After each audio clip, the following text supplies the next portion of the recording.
emotion with shooting film. You know, there's hope, fear, excitement, enjoyment, being upset that you didn't get the shot. With digital, it's very quick. Take it, look at it, got it, not, put it away. When you shoot a digital image, a lot of photographers just look straight away at the back of the camera. They get that hit straight away, they're happy. With film and analogue work, you've got to wait for it to be exposed, to be processed, printed, then you get the results. That's the magic of analogue photography.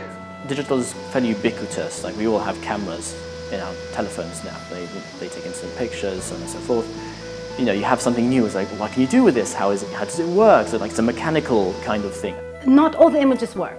Okay, it's fair to say that. Light conditions or so many factors can cause a photo to bomb, so to speak. But there could be that one image on the roll that just hits the spot and comes out even more magical than you actually saw it with your own eyes. For me, the big thing is first that you can hold it, you can put it onto fridges, you have something that's in this world. The second thing is, with our material, I like a lot the magic of the chemistry. That it turns out slightly different each time, that the chemistry adds some character to it. Digital is very useful and easy. It doesn't have the same look as film. And interestingly, all those filters on Instagram and apps like Hipstamatic and other apps like VisoCam, who also do things with the computer, are all about taking digital images and making them look more like film. A lot of younger photographers have actually started to discard digital now and are finding film photography for the first time, and the enthusiasm for the medium has grown. I mean, the digital photography, I mean, if you're 20, 30 years old, you've only ever probably known digital photography. Now, lots of people have obviously smartphones and are using this more than, let's say, traditional cameras. I find that apps such as Hipstamatic and Instagram has actually instilled new interest in film photography, because people want to see how these effects were originally created. For example, the filters that you're allowed to put on your images that you shoot on your phone, for example. People then are interested to know, well, hang on, how was this created originally? And that's where film photography steps in.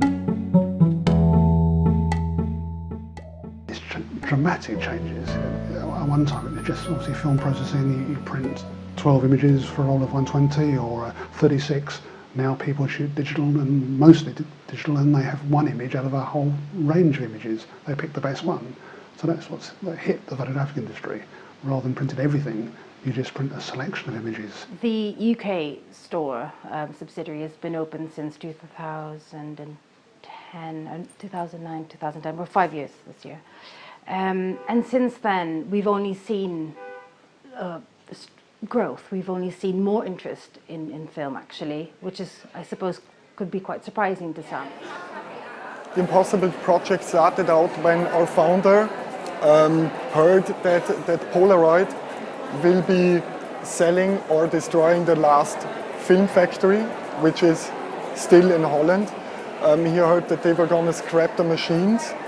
So he was a big fan, or is a big fan of Polaroid, and he wanted to save this factory and the machines and keep the film alive.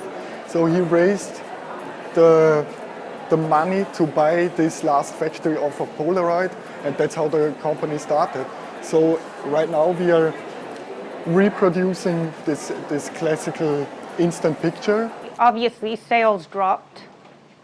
You know, it's been a slow. This happened around the time that people started properly getting into digital photography. So when professionals made that decision to put the film cameras aside and buy digital cameras. But we always deal with colleges, who a lot of them have maintained dark rooms, some of whom are now rebuilding dark rooms. So students want to learn on film.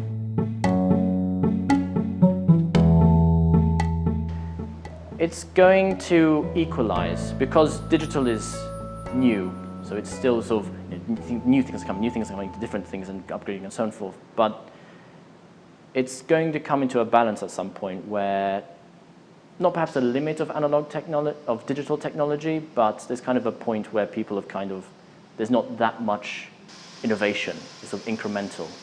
But then the analog stuff, or analog technology, is going to be not perhaps radically innovating, but it's going to be as an alternative to the digital mainstream. I think it'll be very similar to the music industry, that there's a hardcore amount of people that enjoy LPs. And I think that will stay the same for analog photography. I think people enjoy analog photography, they enjoy the mystique about it. And the value of it, people selling very expensive prints prefer to buy an analog print. If you look at the prices that analog prints are selling for, it's a lot normally higher than the digital prints. So I think there'll be a market in analog prints for a long time to come. Although it's fair to say, I mean, I'd be lying if I didn't say that obviously a lot of people have moved on to digital because it's possibly more convenient, a lot more cost effective.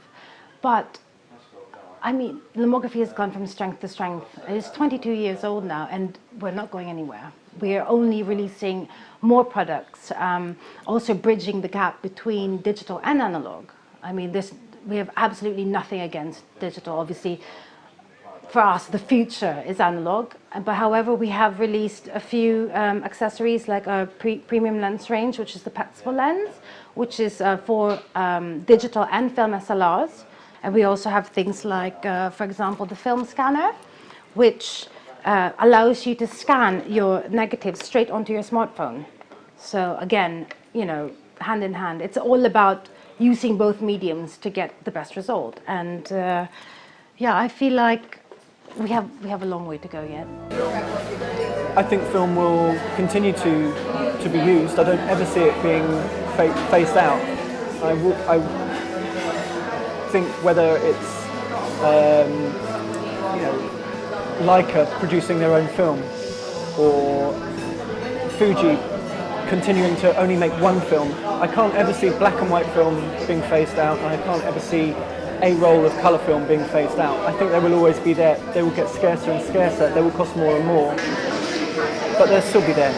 I don't ever see it going.